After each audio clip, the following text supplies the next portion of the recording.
আসসালামু আলাইকুম। আজকে আপনাদের যে ওষুধটি সম্পর্কে জানাবো সে ওষুধটি হচ্ছে অ্যালার্টল সিরাপ। এই অ্যালার্টল সিরাপের কী কাজ, কখন খেতে হয় এবং এর পার্শ্ব প্রতিক্রিয়া কী সে সম্পর্কে আজকে আপনাদের জানাবো।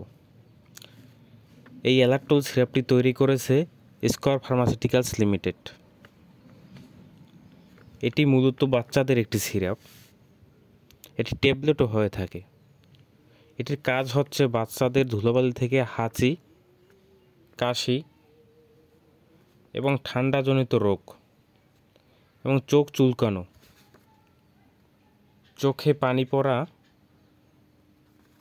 যাদের চোখ চুলকায় এবং যাদের তীব্র চুলকানি সবচেয়ে ভালো ওষুধ। এই অ্যালার্টল সিরাপের পার্শ্ব প্রতিক্রিয়া খুবই কম।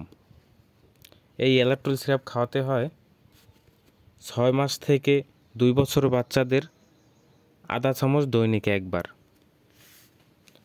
এবং 2 বছর থেকে যাদের বয়স 6 বছর তাদের খাওয়াতে হয় 1 চামচ শুধু একবার। 6 বছরের উপরে হলে এটি খাওয়াতে হয় একটি করে। ওষুধের কিছু পার্শ্ব প্রতিক্রিয়াও আছে।